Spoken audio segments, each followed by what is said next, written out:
प्रधानमंत्री श्री नरेंद्र मोदी जी कहते हैं कि रात चाहे कितनी भी लंबी हो वो रात ही है, सवेरा होना निश्चित है। कि गृह मंत्री जी ने और प्रधानमंत्री जी ने पूरे देश में यह संदेश दिया है कि ये देश बंदूक की नोक से नहीं चलेगा, ये देश संविधान से चलेगा, ये देश जनता के विश्वास से चलेगा। हमारे माननीय गृह मंत्री श्री अमित शाह जी ने यशस्वी प्रधानमंत्री श्री नरेंद्र मोदी जी के नेतृत्व में पूरे देश के सामने संकल्प लिया था, घोषणा की थी कि मार्च 31 2026 तक हम ये जो माओवाद है, ये जो लेफ्टिस्ट वामपंथी टेररिज्म है, इसकी जड़ें जो है देश से उखाड़ फेंकेंगे। और आज इस सभा के द्वारा, इसके माध्यम से मैं हमारे गृह मंत्री जी को, हमारी सरकार को बहुत बहुत शुभकामनाएं देती हूँ। ये संकल्प सिद्ध करने के लिए उनकी बहुत सराहना करती हूँ। अध्यक्ष महोदय, 1967 में ये छोटी सी चिंगारी माओवाद की उठी थी। उस वक्त अगर कांग्रेस सरकार चाहती तो इसको उसी वक्त दबा सकती थी, लेकिन उन्होंने क्या किया, उल्टा उन्होंने आदिवासी लोगों को जो है वो सौतेला ट्रीटमेंट दिया। उनके बीच में जो एक वैचारिक दूरियां थी उनको कभी भी उन्होंने खत्म नहीं किया।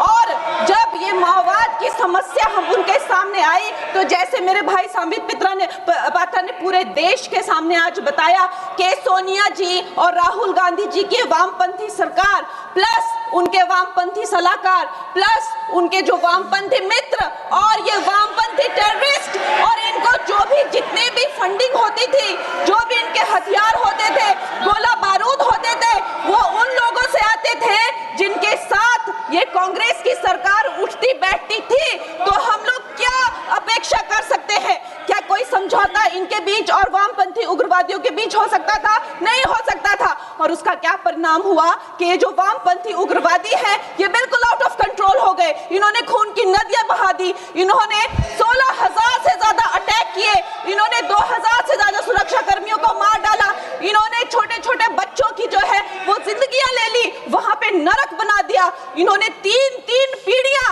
ये जो है नक्सलवाद की जो आग में है जो इन्होंने झोंक दी।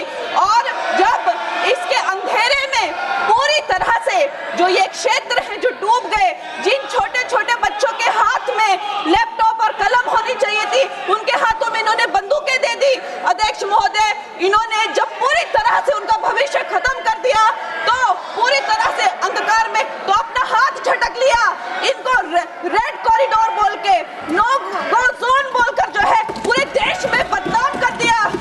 हम भी फिल्म इंडस्ट्री में हम सोचते थे कि इतने अच्छे जंगल हैं, वहां जाके कोई गांव की शूटिंग करते हैं, अच्छा कोई गाना बनाते हैं, लेकिन उस टाइम की जो व्यवस्था है वो क्या कहती थी, अरे ये जो आदिवासी लोग हैं ये बड़े ही उग्र होते हैं, ये देश के साथ नहीं रहना चाहता, वहां शूटिंग मत करिए। खुद की असफलता छुपाने के लिए इन्होंने पूरे देश से जो है आदिवासी समाज को इन्होंने आइसोलेट कर दिया। लेकिन हमारे प्रधानमंत्री श्री नरेंद्र मोदी जी कहते हैं कि रात चाहे कितनी भी लंबी हो वो रात ही है, सवेरा होना निश्चित है।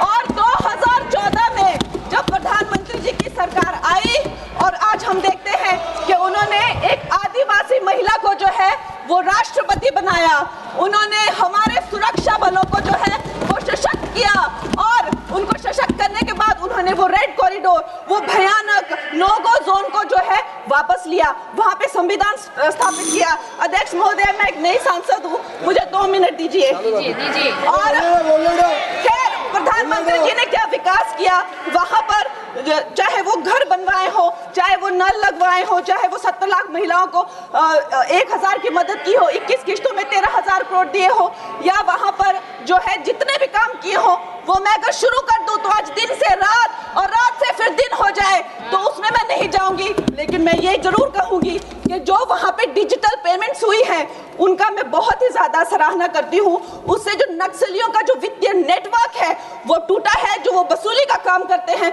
वो टूटा है, जिससे वो खोखले हुए हैं। उसके साथ में सबसे सराहनीय काम जो किया है वो मैं कहूंगी विकास और विश्वास के साथ जो हमारी सरकार ने इसको जोड़ा है।